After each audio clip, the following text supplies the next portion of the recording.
Halo kawan-kawan, dengan saya channel Gudang Percobaan. Kali ini saya ingin sharing tentang sistem perpipaan pompa booster yang hemat listrik dan bisa diaplikasikan oleh kawan-kawan semuanya.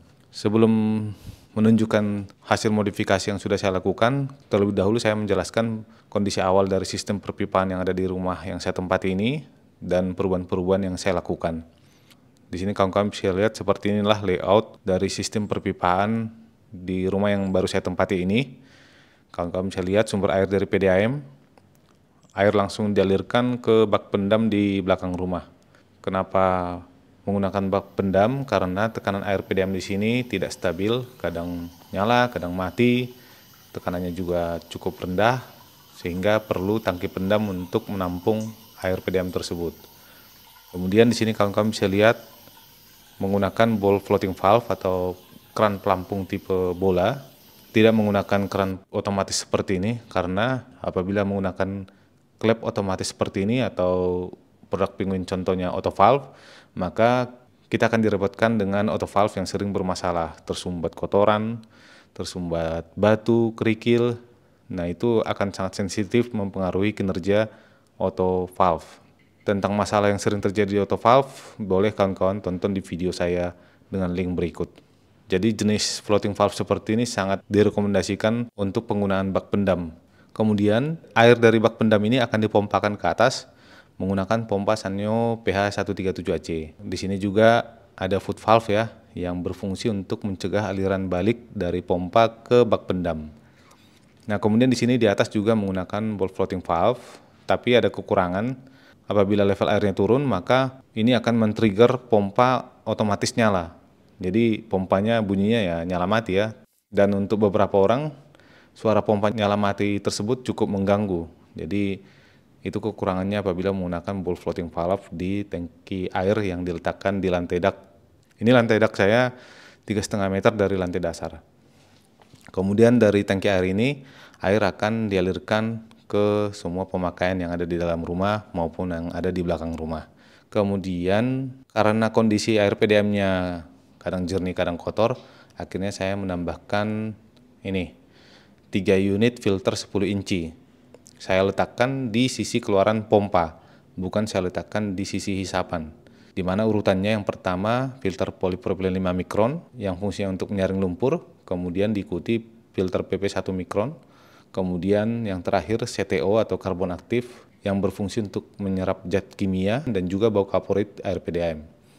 Nah, apabila kawan-kawan menggunakan filter seperti ini setelah pompa, saya rekomendasikan pompa yang digunakan adalah pompa otomatis yang menggunakan tabung seperti ini, supaya pompanya otomatis mati apabila filter yang di sini sudah ngeplak banget dengan lumpur, tidak nyala terus, tapi langsung otomatis mati. Dan di sini kawan-kawan bisa lihat foot valve-nya saya lepas, karena foot valve itu menambah beban hisap pompa yang berimbas ke pemakaian listrik. Pemakaian listriknya semakin besar, karena di sini juga sudah ada klep tabok ya yang berfungsi untuk menghindari aliran balik air dari pompa ke sumber air. Kemudian perubahan yang saya lakukan juga di sini tadi memakai pelampung tipe bola, saya rubah menjadi auto level atau radar yang berguna untuk membuat kerja pompa ini menjadi lebih berjangka nyala matinya, tidak sebentar-sebentar nyala, kadang mati, kadang nyala, kadang mati. Nah, ini lebih berjangka, ada durasi waktunya, nyala misalnya 5 menit, kemudian mati ya tergantung pemakaian air, seperti itu ya kawan-kawan. Kemudian tekanan air dari tangki air yang diletakkan di atas lantai dak seperti ini ternyata tidak begitu kuat apabila kita menggunakan shower mandi seperti ini atau water heater gas ataupun mesin cuci yang satu tabung ya. Oleh karena itu saya perlu menambahkan pompa booster di sini. Nah, ini di sini saya menambahkan pompa booster Panasonic GA200FA.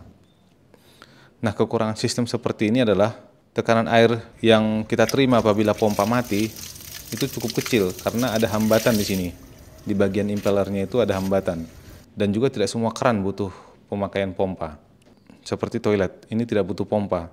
Dan juga kitchen sink untuk cuci piring, itu tidak butuh pompa. Kalau misalnya kita pakai pompa untuk cuci piring, itu bisa muncrat kemana-mana tuh airnya. Atau misalnya seperti ini, mencuci ikan, airnya bisa muncrat ke baju kita. Nah, itu tidak butuh pompa ya. Nah, oleh karena itu, akhirnya saya menambahkan bypass seperti ini yang berguna untuk membuat tekanan air di sini stabil apabila kita tidak menggunakan pompa. Nah, untuk penggunaan pompa ini manual saja, saya akan tekan tombol saklarnya seperti ini apabila butuh pompa, dan apabila sudah selesai menggunakan pompa, saya matikan manual. Dan di sini ada check valve atau klep tabok yang berfungsi untuk menghindari aliran dari pompa sini balik ke tangki dan juga malah balik lagi ke pompa. Dan ukuran check valve ini mengikuti ukuran pipa ya, misalnya pipa bypassnya 1 inci, pasanglah check valve-nya 1 inci. Kalau setengah inci, setengah inci. Tapi saran saya ya pasanglah 1 inci supaya alirannya lebih deras ya dari tangki air ini.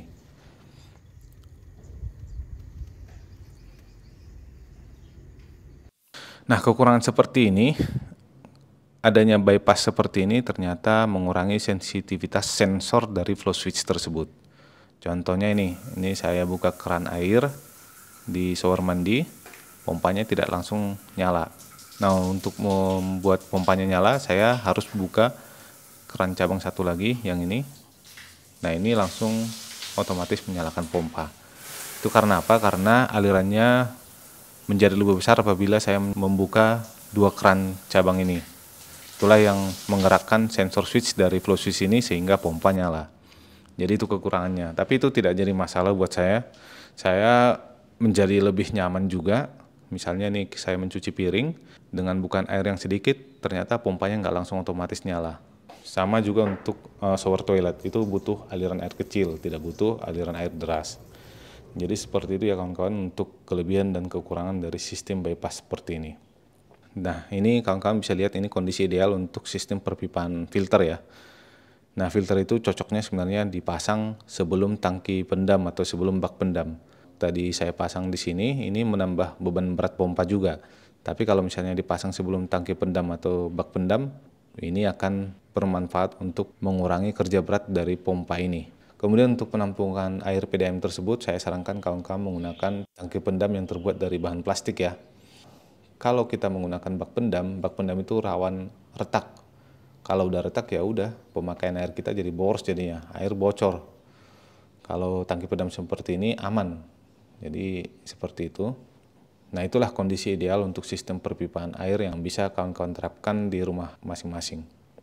Bagi kawan-kawan yang penasaran mendengar suara pompanya seperti ini, nah ini cukup halus ya suara pompanya. Recommended lah apabila dipasang sebagai pompa booster di rumah masing-masing.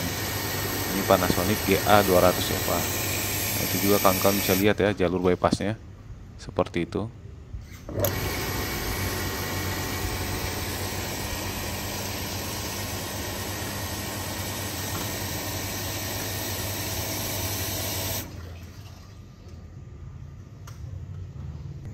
Jadi kesimpulannya jalur bypass ini sangat bermanfaat untuk menghemat pemakaian listrik pompa booster, karena apabila kita membutuhkan pemakaian air yang tidak terlalu deras, jalur bypass inilah yang kita pakai.